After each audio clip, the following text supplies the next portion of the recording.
All right. Hi, everyone. Welcome. This gallery view. We're going to give everybody a few minutes to hop in. And while we're doing that, if you want to go into the Zoom chat and just introduce yourself with your name, where you're located in the state of Missouri, and what brought you here today.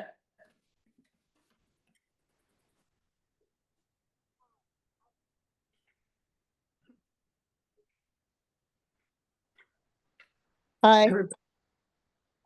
I'm just curious. I'm longtime Missourian, longtime voter, longtime angry at having what the Republicans have done to our voting. So I'm just curious. All right.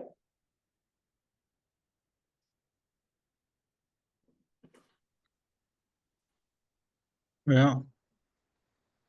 I'm going to restate in case we had people join after I said this. Welcome. We're going to take a few minutes while we let people get in here and get oriented.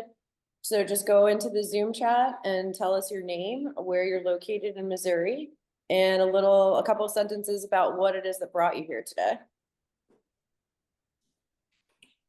I've just joined in. I see my face. Can you hear me? I can hear you. My name is Mary Alice Lyon. You can call me MA if you want to.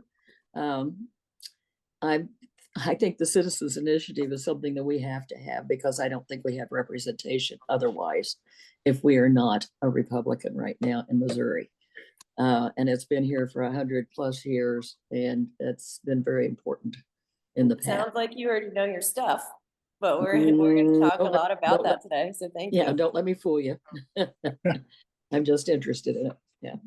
And just a reminder too, thank you for sharing. But for now, we're going to ask for you to put that kind of stuff in the chat. And we're going to start the presentation in a few minutes. And then at the end of the presentation, we'll have an opportunity for a Q&A. We're going to have, I think, a lot of people on the call. So we just want to make sure that that we keep it organized in some way. Can you hear me? Yes. Okay, good. My name is Michael Davis, and I'm from Cape Girardeau. And, I'm upset that we have a state legislature that, refuses to recognize when, they lose. So I'd like to see something happen about that. Yes, it's definitely frustrating to watch them ignore our vote. Hey, as Kate gets started on her presentation, if we could just have everybody mute, please. And any comments you want to leave, please put them in the chat. Also, Kate, I think you might have the mod ability to put everybody on mute so we don't have interruptions. Yes, thank you. We have a couple of folks on the call with us that are co-hosting to kind of cover that for us while I give the presentation. And yeah, we're gonna, like I said, we're gonna be keeping everybody on mute for the presentation just so that everyone can hear that.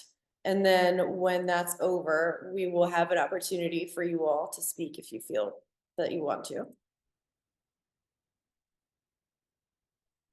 All right, I think I'm gonna give it maybe one more minute. And our co-hosts that I just mentioned a second ago are Luke and Jen. So they're on the call here too with us. And they're just gonna make sure that they're keeping an eye on a chat, making sure that we're admitting everybody that wants to come in, and also just keeping an eye to keep everybody muted so that we don't have distracting background noise while we talk about the Citizen Initiative.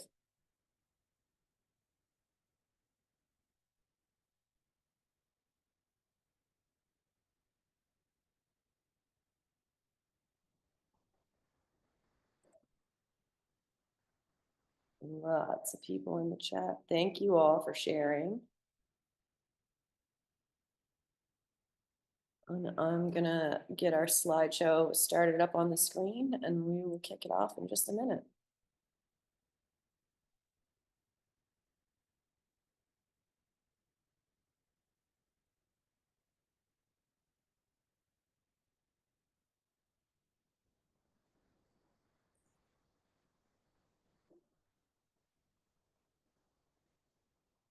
Oh, and also if you wanted to, you can update your name on your Zoom so that we can see your names. You click the three little dots on your picture and go to rename, and you can type your name in there in case, it's showing up as a phone number or something, so that when we're having a conversation later, we don't have to call you by a phone number or a random code that Zoom decided to make up.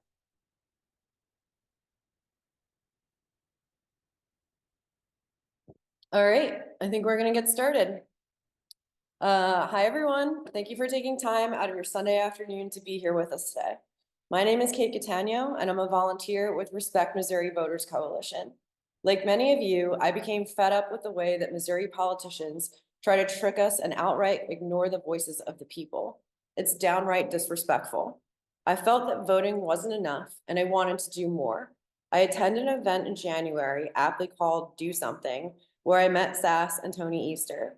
They told me about Respect Missouri Voters Coalition and their plan to ban Missouri politicians from attacking the will of the people, and I was immediately sold. Now I'm here today to talk with you about what's been going on and what we can all do together to protect our rights. Everyone here right now probably knows more than the average person about the citizen initiative process. We're going to share specific details for a deeper understanding and to inform your input in the survey later. Then we'll have a Q&A and you'll take the survey to give us your opinion. Little housekeeping first. We've muted you all for the presentation, but feel free to put any questions you have in the chat so you don't forget them later. And while we're together, let's treat each other respectfully and bring a productive attitude. So, when you vote and you see those questions on the ballot, Proposition A, or Constitutional Amendment 1, those are what we're here to talk about today. The legislature puts most of those on the ballot. A few are put there by citizens. Politicians write the language for both, and they've been getting very tricky and trying to make it harder for citizens. What is a citizen initiative? Ballot measure, initiative petition process, ballot initiative. Sounds complicated. It's not. All these terms mean the same thing: the people's tool to propose new laws or amendments to Missouri's state constitution. It's the people versus politicians. Respect Voters Coalition has a mission to ban power-hungry politicians from attacking the will of the people, taking away your power. We will use a citizen initiative to protect citizen initiatives. Our coalition passes laws to make government more accountable. Our coalition includes Republicans, Democrats, Libertarians, Greens, Independents, and unaffiliated. Missouri Constitution, Article 1, Section 1, says that all political power is derived from the people, that all government originates from the people and is founded on their will only, and is solely for the good of the whole. Article 3, Section 49, the people reserve power to propose and enact or reject laws and amendments to the Constitution by initiative, independent of the General Assembly. And the First Amendment of the U.S. Constitution guarantees citizens the freedom of petition. For more than 115 years, Missourians have cherished and used this sacred freedom to limit corruption in government and keep taxes reasonable. When politicians fail to do their job, the citizen initiative allows us to come together and solve important issues facing our communities. Missouri is one of 26 states that uses a statewide initiative. Again, Respect Voters is cross-partisan. Politicians have been trying to take away your freedom to use the citizen initiative and put all power in their own hands for decades. It usually happens after voters pass initiatives opposed by the ruling party. This happened under Democrat majorities in the 1980s and 90s, and now it's happening under Republican control. After the Hancock Amendment passed in 1980 to limit taxes, the Democrat-led General Assembly tried to restrict citizen initiatives. Republican Governor John Ashcroft vetoed this bill, defending ballot initiatives as a crucial voter freedom. He criticized politicians who attempted to take away voter power. As Republican former Speaker Carl Bearden said 2 years ago, neither party is right to attack the people's power to have a check on government.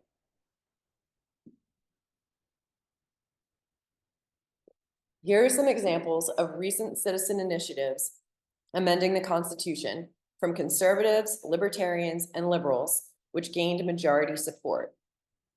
Missourians have amended our Constitution only 31 times using the citizen initiative. The legislature has amended our Constitution 134 times. So when the legislature claims the Constitution is being altered too much, they're the ones doing it. In this time of political polarization, Missourians still trust one another.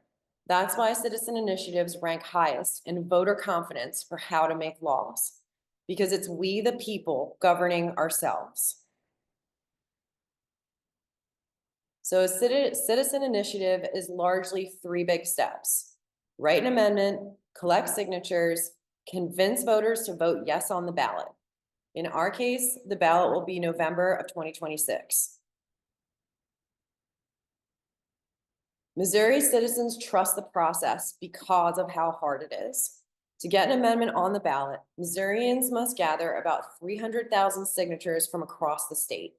That means thousands of volunteers talking to their neighbors in church basements, at town halls, on street corners, and on Zoom meetings. Remember how many more times the legislature has amended our state constitution? That's because while we need to gather 300,000 signatures to put something on the ballot, they need only 51% of the legislature in Jefferson City, which is just 100 votes. Supporters of an initiative must collect signatures in 3/4 of Missouri's congressional districts, which is 6 of our 8 districts. In Missouri, the number of signatures required for a citizen initiative is based on the number of votes cast for governor in the most recent election and on what type of initiative it is. Constitutional amendments have to collect signatures equal to 8% of the most recent vote for governor in 6 of the congressional districts. Proposing a law requires only 5% of signatures, but is easier for the legislature to overturn.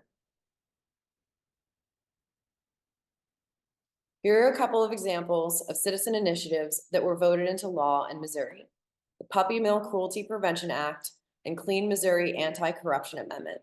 The first one did exactly that, prevented cruelty in puppy mills.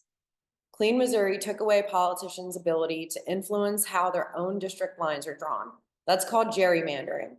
It allows politicians to guarantee their own reelection, so we can't hold them accountable when they fail to serve the public interest. And it did more. It banned all lobbyist gifts over $5. Before Clean Missouri, there was no limit on lobbyist gifts. Politicians were given trips to Brazil, expensive sport tickets, and fancy steak dinners. Unfortunately, Missouri politicians are national leaders in overturning the will of the people. The ballot language is the words that go on the actual physical ballots that voters see at elections. The ballot language is the most important factor in determining whether voters vote yes or no. So the process for writing ballot language matters a lot. The legislature currently has the ability to undo or change citizen initiatives. Just 100 politicians can vote to use the ballot to undermine us. The legislature writes their own ballot language for what they place on the ballot, so they're able to hide their real goal and trick us. This is a major conflict of interest. In November 2020, the legislature wanted to take back their power to gerrymander districts to guarantee their own reelection. So they misled us with the ballot language that they wrote. Clean Missouri had already limited lobbyist gifts to $5 and restricted campaign contributions. Since the legislatures couldn't get fancy steak dinners from lobbyists anymore, they said they would ban all lobbyist gifts at the top of the ballot language and then undo the redistricting reforms at the bottom. This type of maneuver is called ballot candy. They get voters to vote yes by misleading us in the ballot language. I know many people who realized afterwards that they intended to vote no, but voted yes because of this trick. Have you ever been confused by ballot language? I know I have.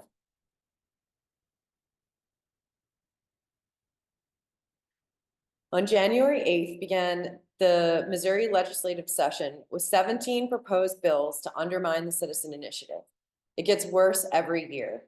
Several Missouri groups track harmful bills and lobby legislators through calls, meetings, testimony, and rallies to block these legislations, sometimes just barely succeeding. It's time to go on offense. We can lock in a fair people's process. Together, we can ban politicians from interfering with initiatives that voters have already passed, attacking citizens' ability to use the initiative, and from manipulating ballot language on ballots to mislead voters. There is precedent for all of this, and even more is possible with your help.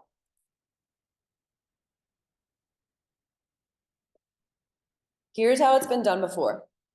In 2018, Katie Fahey in Grand Rapids, Michigan, who worked in waste management, not politics, posted on Facebook, "I want to end gerrymandering in Michigan. Who wants to help?" The smiley face was key. The response was overwhelming. Regular people, almost none of them had ever worked on campaigns before, figured out together how to run a ballot initiative to end gerrymandering in Michigan. They looked at other states and realized no one was doing it well. They approached establishment groups and funders and didn't get support. They were told they didn't know what they were doing and should just do what other states do. But they said, "We want a model that works for our state." So they wrote a policy. They went out and formed statewide and local teams. Together, 4,000 volunteers gathered over 400,000 signatures. Unlike most campaigns, they didn't hire a single paid canvasser.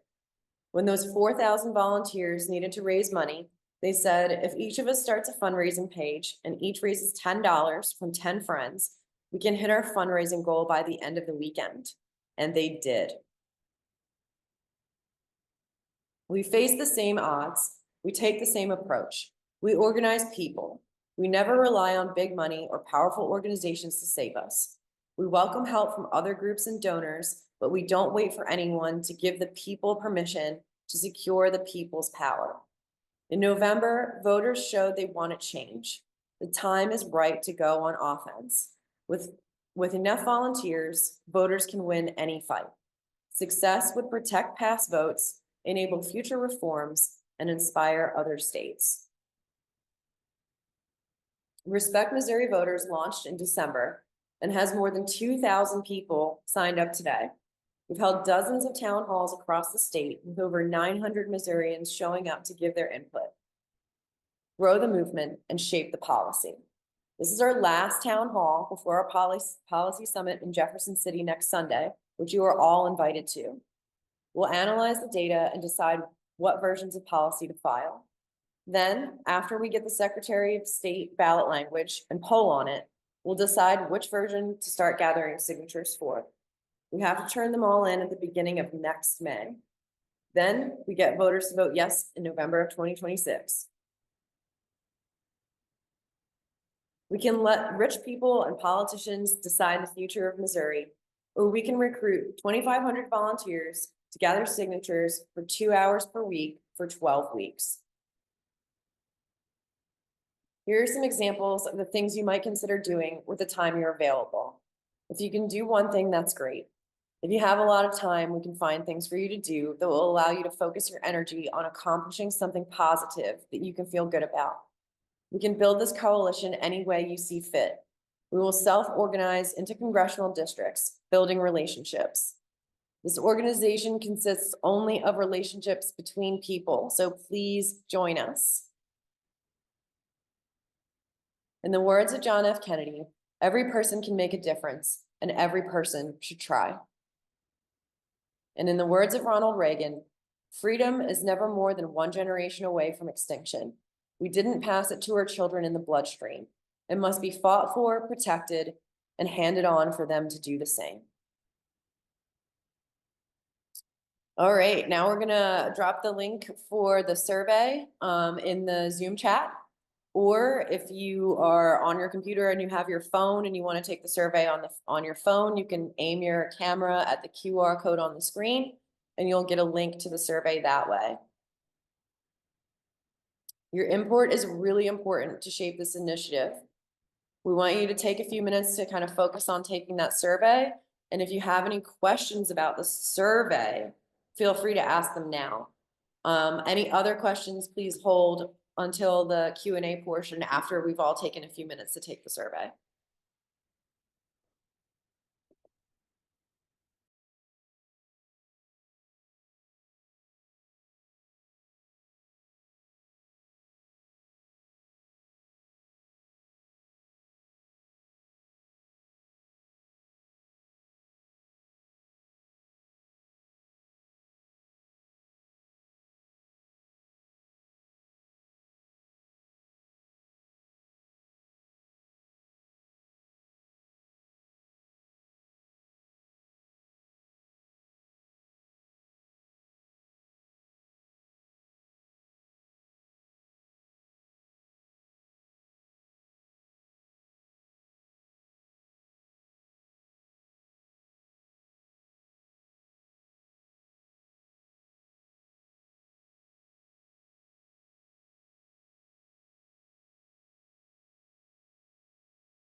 All right, I'm just gonna give everyone a couple of more minutes to do that survey. Unless you need more time than that, let me know in the chat.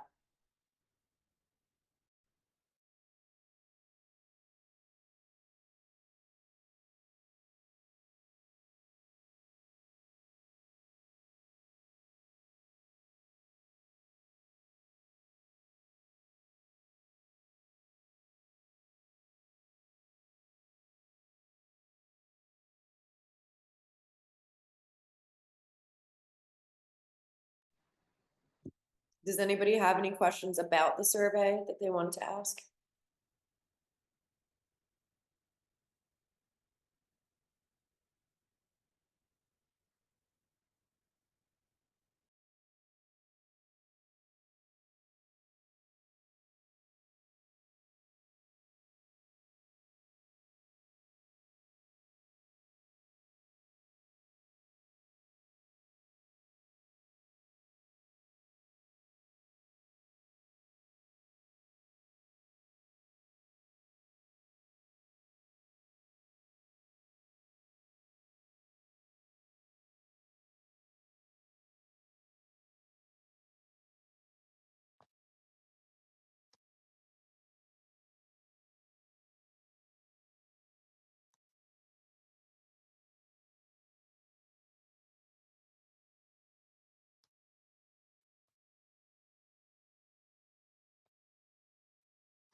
Can we take the survey later? I can't get it on my phone when I'm on my phone with this Zoom. Yeah, I guess we could take it later if you're not able to do the call and the survey at the same time.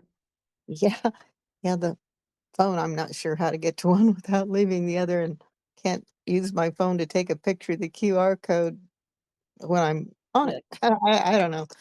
We So put, if, there's a link in the chat if you're able to open the Zoom chat.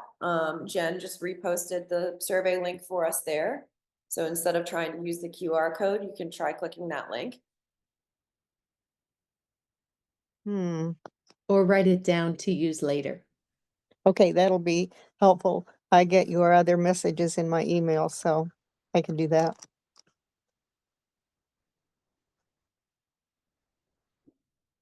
All right, is everyone feeling good about the survey or are most of you still working on it? Maybe put in the chat if you need some more time. Still working, okay, we'll give a few more minutes.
You can also put in the chat when you're finished. Thanks, Donna.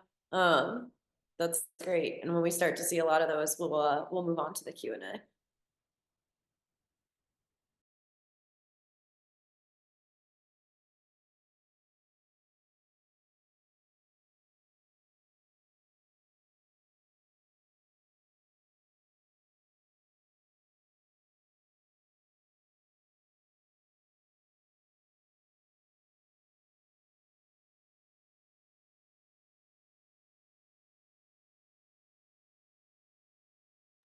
All right, it looks like a good amount of you are finishing up now. So we're gonna open it up for our Q&A. I'm gonna stop sharing the slideshow so that we can see each other. And I'm also gonna introduce Benjamin Singer, who's on the call with us today. He's the CEO of Show Me Integrity. Benj, do you want to say hi and say a few words? Hey everyone, it's great to see you. What a wonderful turnout, over 100 new people joining us today. Yeah, round of applause for all the volunteers who organized this, for Kate, who's, as she mentioned, a volunteer who leads our communications department, Tony, who's a volunteer who showed up after Election Day to a volunteer meeting and said, hey, if you all do an initiative to save the initiative, I'll be there. I'll be in the street for that, because I just gathered 878 signatures for an initiative, and I don't want the politicians undoing all the people's work and the will of the people. And then we ran a survey among our supporters across the state, and 81% agreed of all the different things we could do for our democracy right now. This is what Missourians wanted us to do. So the next week we launched this campaign, and here we are with a coalition, including the Missouri NAACP, a partnership that we're really proud of and that's been fantastic for democracy in Missouri, with Metropolitan Congregations United, with Republican endorsers like former Senator Bob Johnson and Freddie Steinbach, who is the finance director for former Governor John Ashcroft. You heard some of the story about what happened back in the day when Ashcroft was governor. And Veterans for All Voters, another organization that has endorsed this campaign. So this movement is just blowing up thanks to the hard work of the volunteers like Kate, Luke, Jen, Tony, and so many more. So thank you all for making this happen. It's a totally volunteer powered movement. There's no big money that funds campaigns like this, so it's on all of us to make it happen. Thank you. Thank you, Benj. All right, does anyone have any questions about the citizen initiative process or the presentation that you just saw? If so, if you would like to speak, please raise your hand. There's a Zoom way to raise your hand if you go to the bottom and click raise your hand. And that way we can take the questions in the order of folks raising their hand. Or you can put your question in the chat and we will read it out and then address it that way.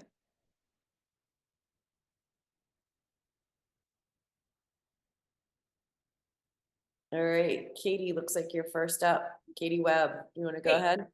I also wrote down the questions from the chat, but I have a question about when you said you have to collect signatures in 6 of the 8 congressional districts, is there like a percentage in each district we have to collect, or is it like one signature from each district and all the rest can be from wherever? Someone can correct me if I'm wrong, but I believe it's 8% from 6 of the 8. So we would need 8% in 6 districts. Okay. And that's 8% of the number of people who voted for governor in the most recent election in each Okay. congressional district. Okay, that's a big number.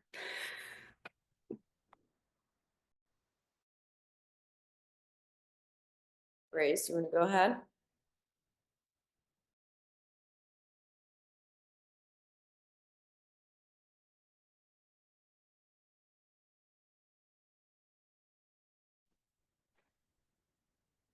This is Liz. I don't know how to put my hand up. I can't remember. Can I just Okay. ask a question? I'm sorry, I'm cutting in front of everybody. Yeah, Or you can sure. tell me how to put my hand up. You can, let's go ahead, ask the question. I guess I have a question just so I understand a little bit more. So I know on this, on the last, like back in November, the abortion issue was passed, and then the paid sick leave and raising the minimum wage was passed.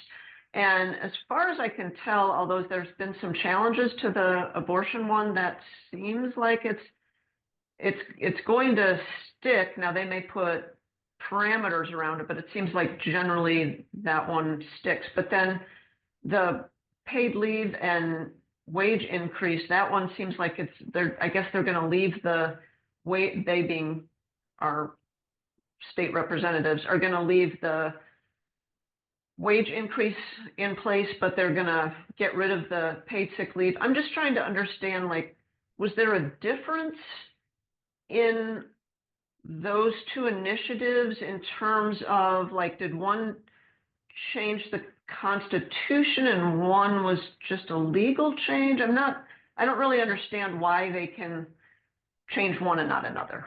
Yes, that's a great question. And that you have the difference. That is the difference. One of them was a constitutional amendment to the Missouri state constitution, which is much more difficult for the legislature to undo.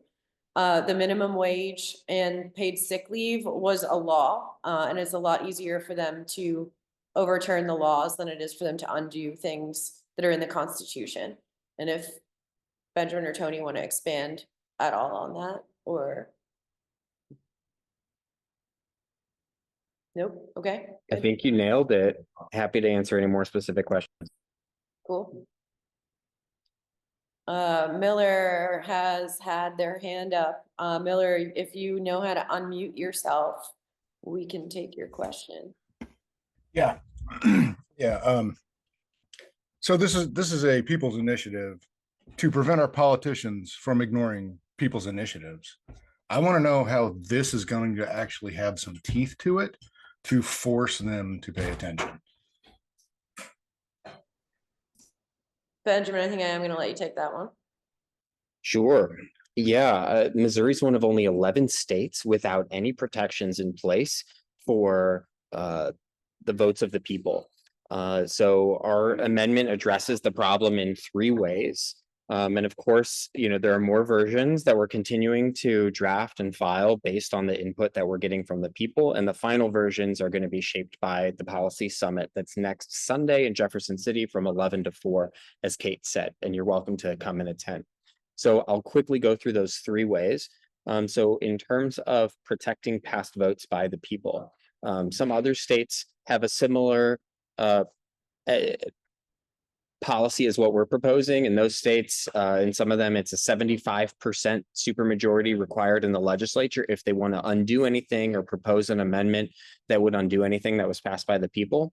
What we're hearing from the people of Missouri is they actually want that to be higher. They want it to be at 80 or 85% or higher to protect the will of the people.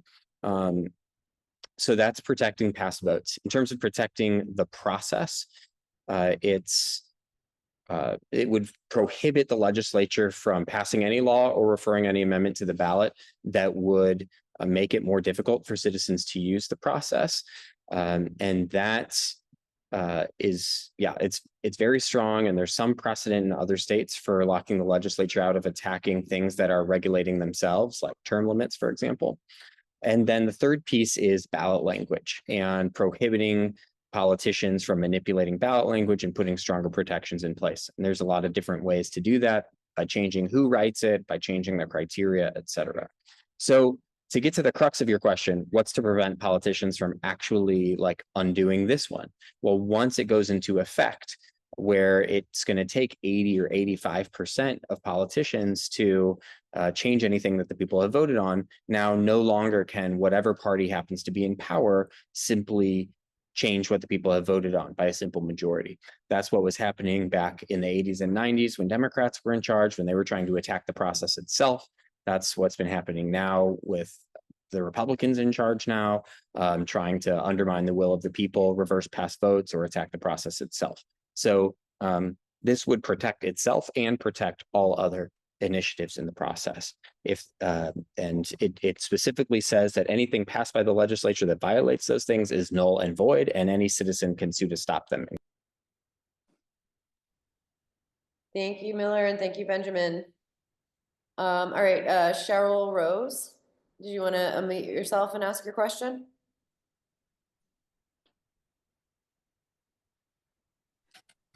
This is maybe a little bit off the topic, but I know the legislature is proposing or somebody in the legislature is proposing a petition, something to go on the ballot to make restricting abortion.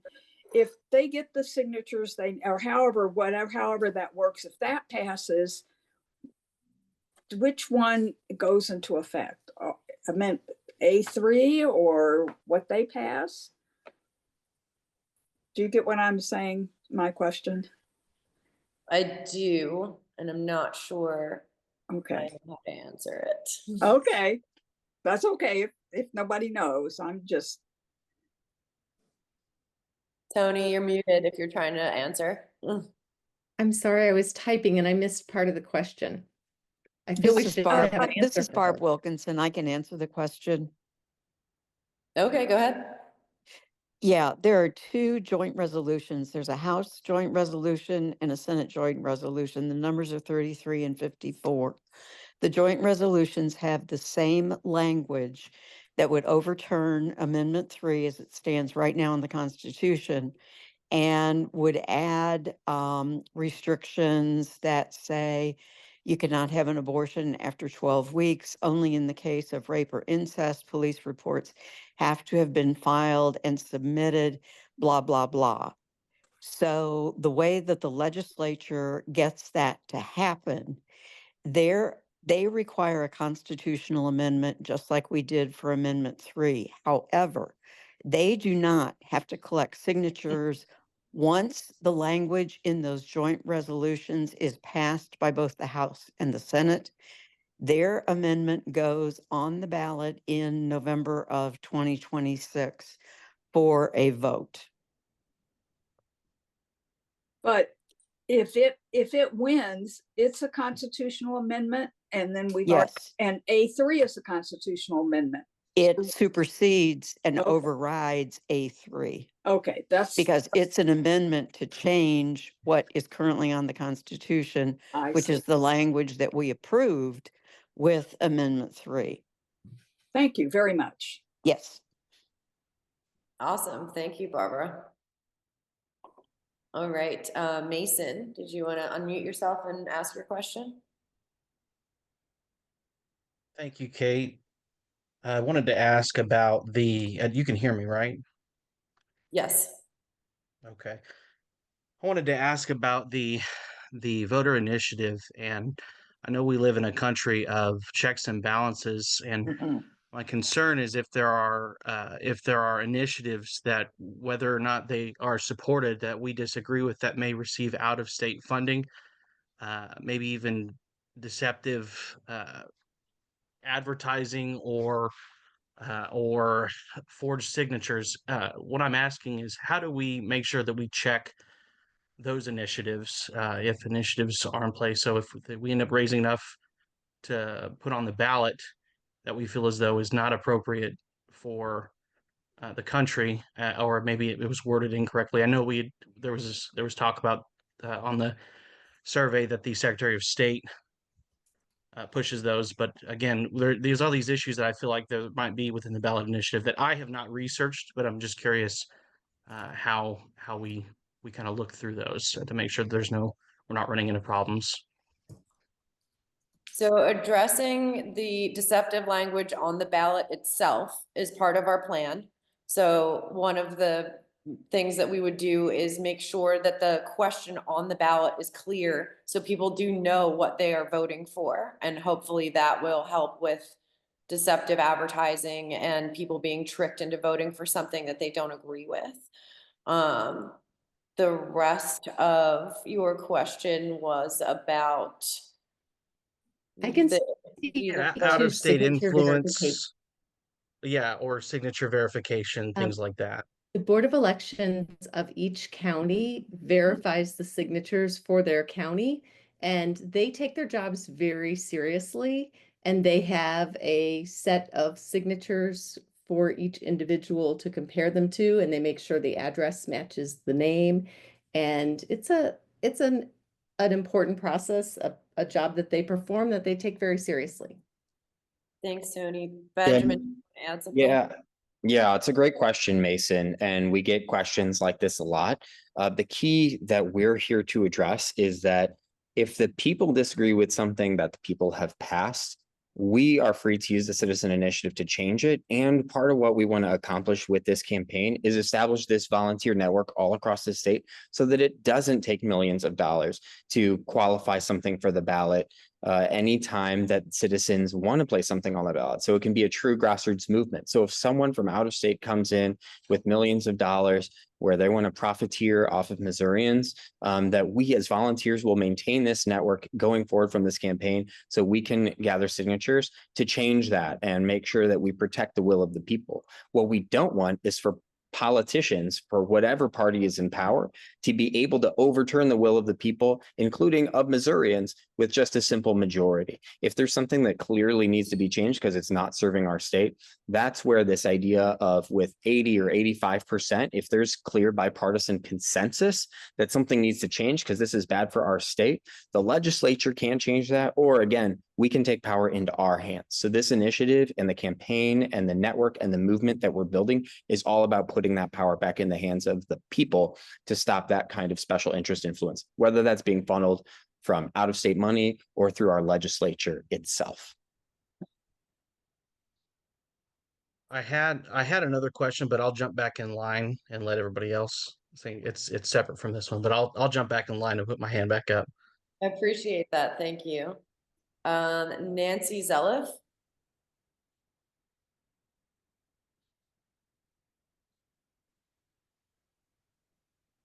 I'm coming. Okay. Yes. I have one primary question, but others have surfaced since the questions have been fielded. So I too will wait in line if they're not addressed. I'm wanting to write letters to the editors of my Senate district, state Senate district up here, which is District 12. And so I've been contemplating what my message will be, but it will be essentially the mission of this of our group. May I use the presentation that you just shared, and I've been looking at the website. So when I glance another way, I have another screen open over here. But may I use information, if not paraphrasing your presentation you just gave us and the other presentations on the website in my letter to the editor? I won't lift, exact passages per se, but may I use them? It's just so well written and clearly stated what our Missourian citizens and voters need to know about what's potentially being stolen from us. Yes, thank you for doing that. And yes, feel free to lift any of the content or language from our website, from our presentations, from our social media. A lot of it is all just collaboratively written by volunteers who have the same goal that you do. So feel free, absolutely. Thank you. All right, Judy, Courtney. Yes, my question has to do with the wording of the amendment. And I know that obviously you're going to be having your meeting in Jeff City next weekend, and we'll start working on that process. But I noticed in the survey, you were even asking the question, who should be able to word the amendment or the ballot? And I am certainly hoping strongly that it would be the citizens' initiative and certainly not the legislature that we would allow to mess with the wording of the ballot. So you're speaking about the language for the amendment that we are proposing for the initiative that we are working on now? Yes. Yeah, I mean, ideally we'll get the language that we want. There have already been versions of the policy filed to see what we are able to get back from the Secretary of State, and I can let Benjamin speak a little bit more about the details of that. Yeah, so far the language we've gotten is actually quite fair and something that we'd be comfortable moving forward with for the policies that were filed. But, we've gotten suggestions from the people over these 25 town halls that suggest making it even stronger. So we just filed another version last week that's even stronger in a few different ways. And we'll see what language we get back from that. And then we'll do that again after the policy summit once we get final feedback. Thank you. Great question. Thank you. All right, Barbara Wilkinson. If you want to unmute yourself and ask your question, go ahead. Yeah, great. Thank you. You just answered the first part of my question about the proposed language. Is the second part of my question for the policy summit in Jefferson City? Is there a way for those of us who can't be in Jefferson City to participate virtually and react or participate in whatever version of the proposed amendment language we have at that point? So the policy summit next weekend is going to be a lot of very interactive conversation. So we're really gearing it towards an in-person event. There will be opportunities afterwards for you to find out what we talked about and what comes out of it, and for people to give their input on all of that later. And there will be some virtual element, but the interaction won't be as available as if you were there in person with us. Okay, thank you. Thanks.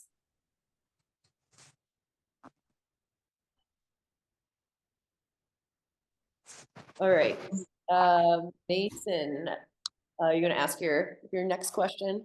Yes. So my next question actually involves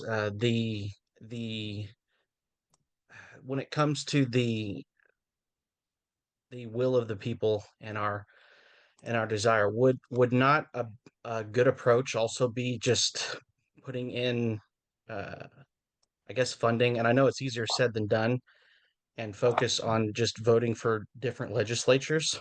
Would that not also be another aspect? I'm assuming it's a twofold where we're doing both, and But it's difficult for me because when I see the phrase "the will of the people," not only do you have that majority vote, but you also have the vote of who they want to represent them. And it sounds like a lot of these representatives are not in favor of what the majority vote of the people have through the initiative. And so, how do you view these two conflicting? In my view, they're both the will of the people conflicting with each other. How do we address that?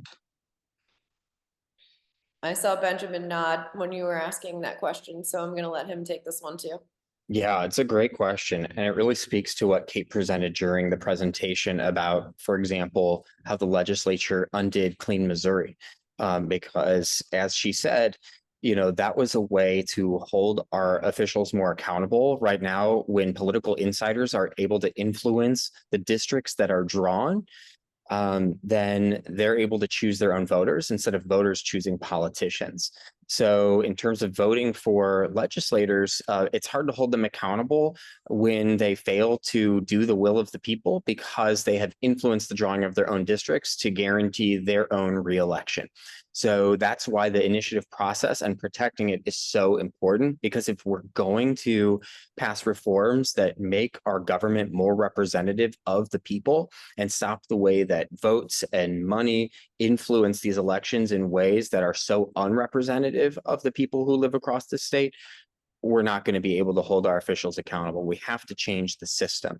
And this is a cross-partisan issue. You look across, I live in the St. Louis area, you look across the river in Illinois and you see the same problem happening with just the parties flipped. So this is about a system, not about a party. And we have to change the system if we're going to get a representative legislature.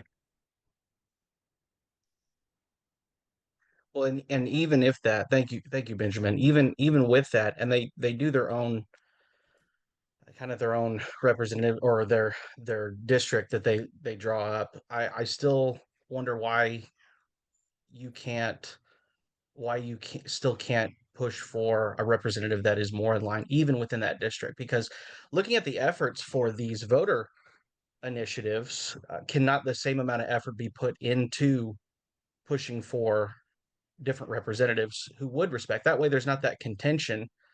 There's no contention with the legislatures, because obviously until you replace the legislatures, there's going to be tension, especially with the majority. If you do a majority vote, there's going to be contention with the legislatures, just because of the way the system's designed, just more of a representative state as opposed to a majority rule. When you have those two combating, I can see where there'd be just conflict after conflict, and then we have to create respect Mo voters in order to combat legislatures, when it almost feels like the best approach, not to disparage the respect Mo voters, but it almost feels like you'd have to just continue to combat with the legislatures as opposed to just replacing them. Yeah, we absolutely, there are plenty who probably do need to be replaced, but also if the rules were different, they might be more representative of the people they're supposed to be representing. The truth is, with the way that our elections are structured right now, most of that's decided in the primary, whether Democrat, Republican, or something else. And the statistics are that about 8% of people are the ones who are picking our representatives, whether Democrat or Republican, depends on the district, right? And so we have a democracy and a government that is geared towards those 8%, not towards 100% or the other 92%. So, and as Kate talked about, whatever party's in charge, if they can change these things with a simple majority, they're going to attack the will of the people if there's something that party doesn't like. So that we all know our government isn't as representative as it needs to be. The system is broken and we have to fix that system, and the politicians aren't going to fix the system. That's why we need the citizen initiative.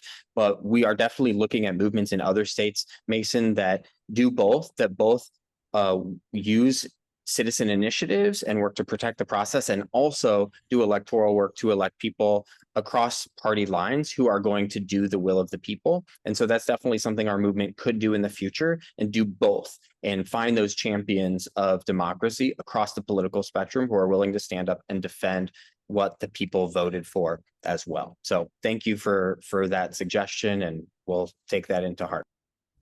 Okay. And this I'm going to jump back in movement line is again. Sorry. This movement is showing legislators that the people want what they vote into law to remain there, that we mean what we say. Okay, cool. Thank you. Michael Burton, you want to go ahead and unmute yourself and ask your question? Yeah, I just wanted to make a couple points. I am one of these politicians. I'm a state representative. I represent District 92, which is in South St. Louis County. I believe her name was Julie, and what her comments were as far as where the language should come from. It should absolutely be from the people bringing the initiative petition forward. That is very important. This group that's putting this all together right now, as a Democrat in the super minority, I cannot tell you how important this is. And you probably heard that when it came to minimum wage and a woman's right to choose and all those things. But this is the way that those things get done. And we need to collect the signatures to accomplish what this group is putting together so that the courts will start to look at it and we will have a better chance where the legislature, General Assembly, cannot overturn the will of the people.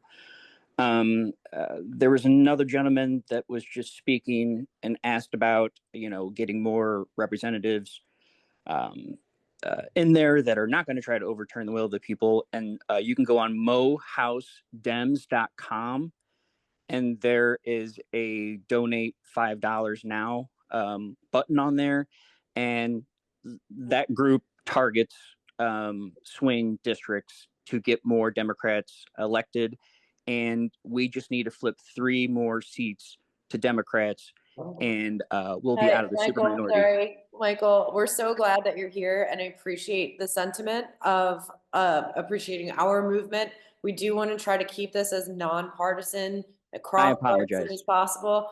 So hold your fundraising for the Dems for another time. I apologize. I just want to thank you guys for what you're doing. It's about the will of the people. No, that's really what it comes down to. So thank you all very much, and thank you for everybody being on this call. So thank you for joining and thank you for the sentiment. We appreciate that. All right, Luke, did you have a question for you or did you have some questions from the chat maybe? I was just going to jump in with some questions from the chat. Awesome. That I haven't seen answered yet. J. David Arner asks, I don't see any specific language about rejections. We don't want to fight off right to work every year as long as the oligarchs and corporations can bribe the politicians. So is there anything we're planning to do? We voted on right to work multiple times now. Like, if we vote down something, are we planning on having any language to, like, we got to wait X amount of years before it can appear back on? Benjamin, can you speak to that? I know we talked about it the last town hall a little bit. Yeah, it's a great question. The version we just filed last week added that protection in. So if the people use an initiative to reject something that to do a referendum to force a vote on something the legislature passed and then vote against it, then the same rules will apply in terms of the 80 or 85% bipartisan supermajority required to change anything. Or of course, the initiative process could always change that too. So great question. Good eyes.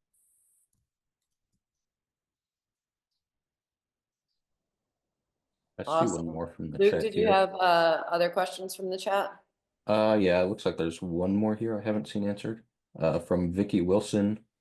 Is there a provision for future changes to amendments that become outdated, such as a specific dollar amount, or has unintended consequences that need modification? Benjamin, does this get into the threshold for them to overturn things when it becomes necessary? Yeah, exactly. So people are like, why should we allow politicians to override the will of the people at all? I don't want any percent supermajority to be able to do that. And it speaks exactly to that question, because there are things, and sometimes it doesn't even take a long time to realize that there is an issue with implementation. One example that we were told by a labor attorney was actually the 2006 minimum wage initiative. There was some unintended conflict with some firefighter pension rules, I believe. And so then the legislature actually had to pass a law to fix that legal issue. So it's a good example of why, a lot of times people have asked, why don't we put in place a 5 or 7 or 10 or 20-year, cooling off period before politicians can do anything at all? And again, it's for that kind of reason. Sometimes there's an immediate issue that crops up. Maybe there was a typo, maybe there was an unintended conflict with a federal, law or something like that. And so there does need to be some way of addressing those kind of issues, but it shouldn't be easy for whatever party happens to be in power to just undermine the will of the people. And then we had a comment, someone didn't understand your answer about rejections and delay about reintroducing failed amendments. Sorry, I'll try to be clearer, more simple. So that's called a referendum initiative or an initiative referendum, where the legislature passes something like they passed right to work was the question was about that. And then people went out and gathered signatures. In that case, it was a lot of labor unions and workers who gathered signatures to force that law to stop from going into place, and then force a vote on it at the next election. And the people voted no on about a 2-to-1 basis in that particular case. Big campaign. And so that was a huge mobilization by a lot of people. The legislature right now, under the rules, if I'm not mistaken, could go and just pass that law again. And force people to run the whole campaign again to stop it from going into effect, even though it was voted down by 2-to-1. So it's a great and important question. And the answer is, you are right. We noticed that issue. And so the version that we filed last week included that protection in place and said that if the people do that, if they reject something via the referendum initiative and vote no on it at the next election, then the legislature is prohibited from passing that law again, unless they get to that threshold that you all are deciding on, whether that's 80 or 85%, whatever we're able to get good language from the Secretary of State on. I hope that was clearer.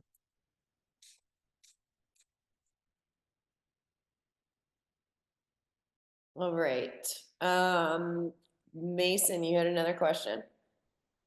Yes, I'm sure you guys love listening to me. I did have another question about the process, or at least the expectation. So, an ideal situation, what does Respect Voters Coalition? I see that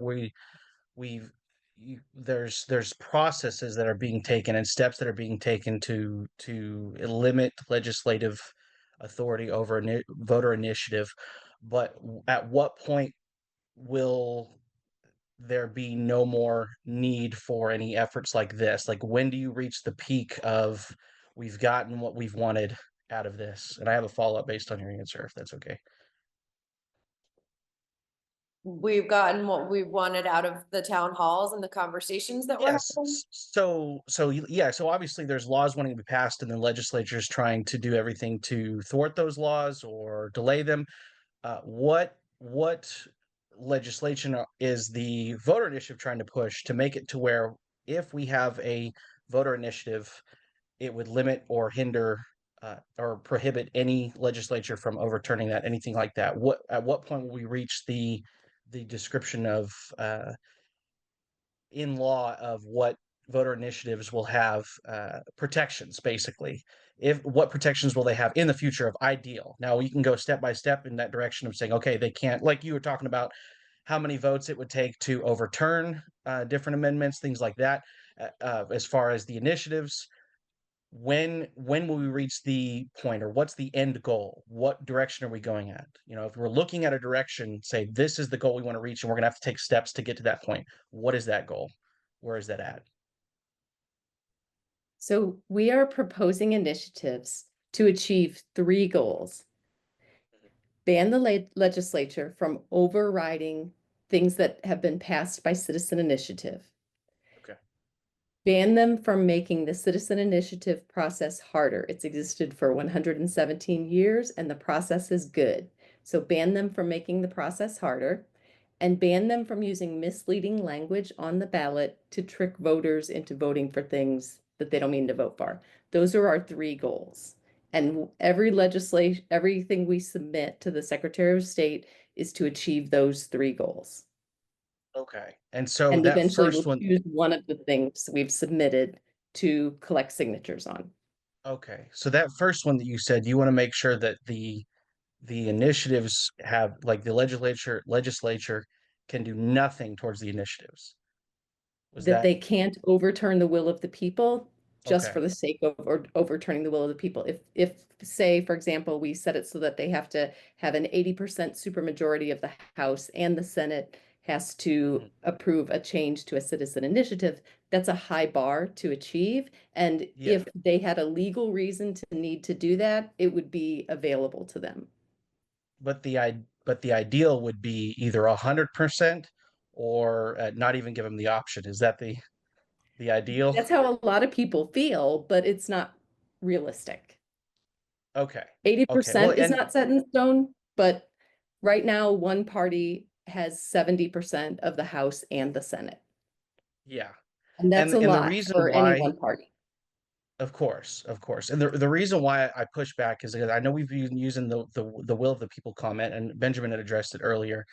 But I do feel like that voting for representatives is still the will of the people based on our Constitution. Whenever the Constitution was written, it was written with the understanding that the will of the people was defined as representative government.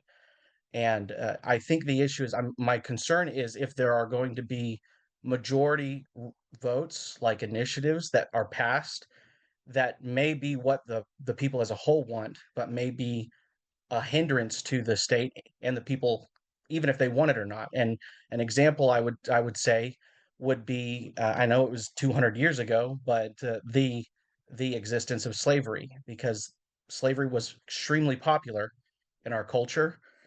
And if it wasn't for that check and balance of the legislature, and I'm not saying that this is kind of the nature of it right now, this is not an indictment or a praise in our legislature, but if it wasn't for the legislature then, who said, I don't care if this is what the people as a majority believe in, it's immoral, it's unjust, and it's unright. So they fought back against it, which ultimately ended up resulting in the, the Civil War. And obviously don't want that. So But go ahead. I'm sorry. I want to jump in. I appreciate all of your thoughts and comments. I think we're maybe getting a little bit in the weeds and off topic, and we have a lot of people here focused on this specific issue. So I want to kind of refocus us back to our initial conversation.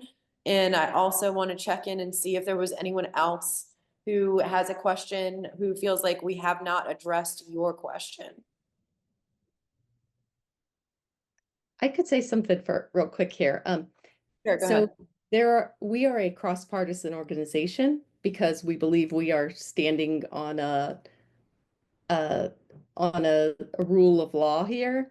And there are at least 5 parties operating in the state of Missouri whose goals are to gain a majority.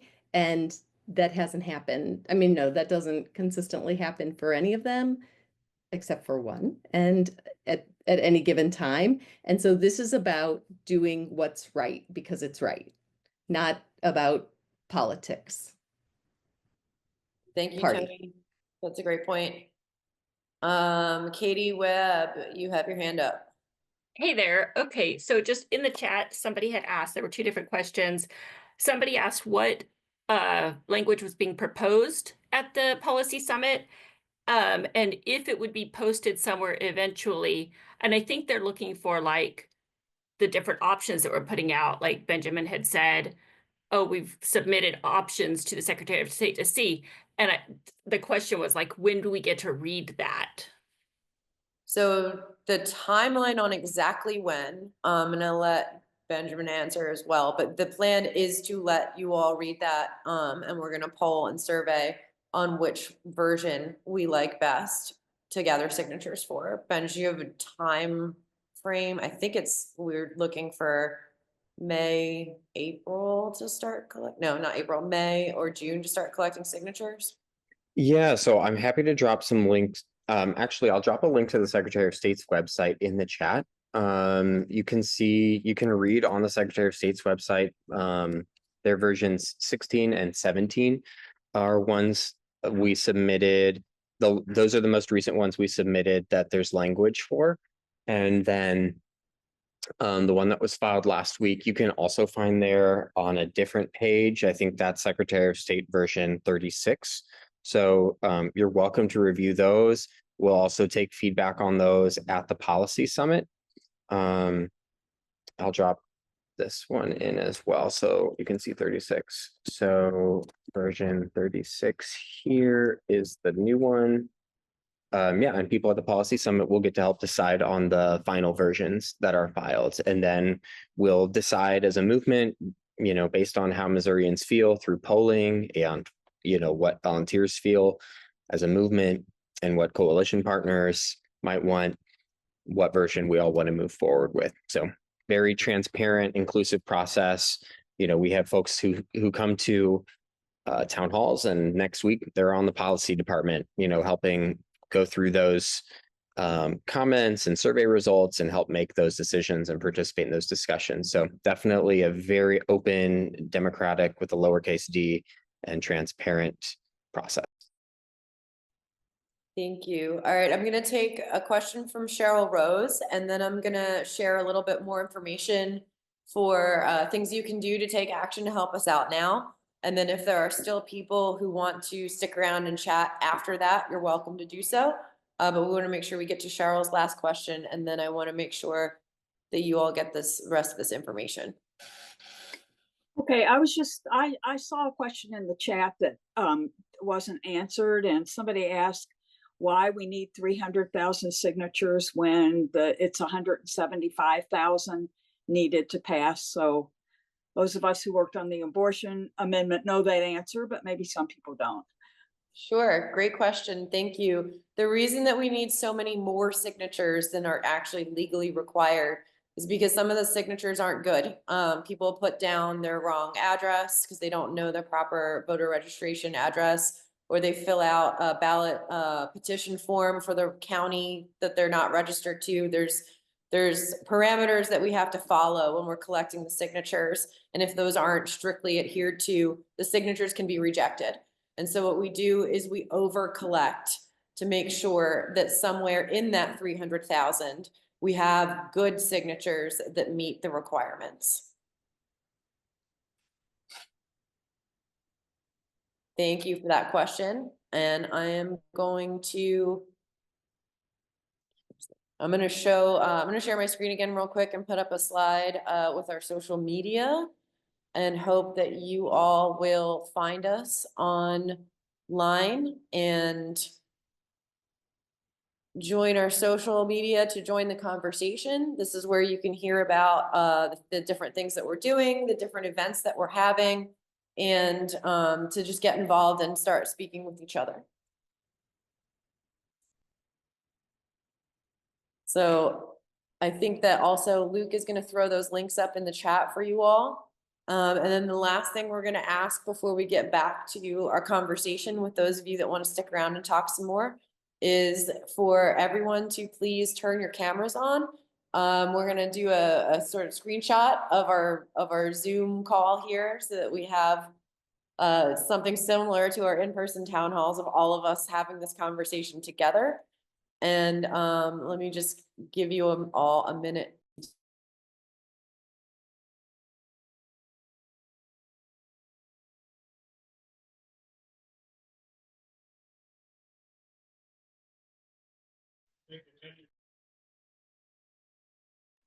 I also want to call your attention to one of the social media links that's in the chat. That is the Facebook field organizing group. This is where the conversations are happening about the field work that we're starting to do this week. We're looking right now for people who want to help us hand out flyers at polling stations. We have an municipal elections coming up on April 8th, and we're hoping to get people as they exit the polling place. So after they've voted, after they're not distracted about thinking about how they're gonna vote.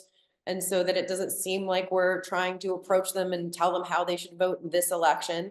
We want to come up to them and just introduce ourselves, tell them who we are, and see if we can grab some more volunteers to get involved in our movement. So that is the field organizing Facebook group. And even if you can't help with that, join anyway if you want to help later when we start gathering signatures, when we start canvassing, all of that kind of stuff. That's one of the places where we're going to be talking about and organizing that kind of work.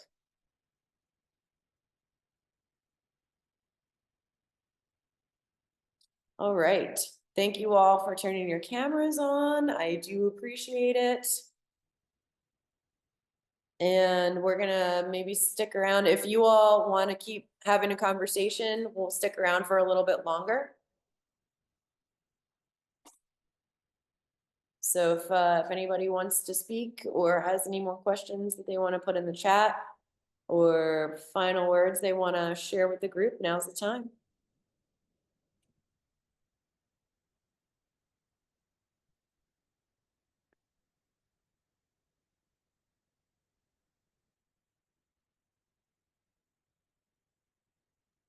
Did you say we're turning on our cameras to do a group photo? Yes, everybody smile. We're taking the screenshot now. So if you have your camera on, please smile for the group screenshot.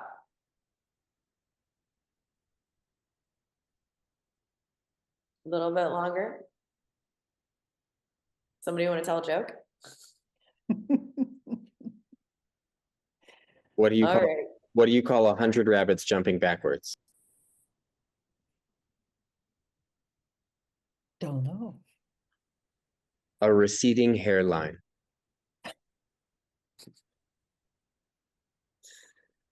Oh man, I like that one. I heard it like 3 times now. I still think it's funny. All right. We got our screenshot. Thank you. Thank you. Good meeting. Thank you. Thank All right, you. if nobody else wants to continue the conversation, I will just say thank you to all of you for attending. We appreciate your care for what's going on in the state of Missouri, and we hope to see you join us and volunteer, and more to come.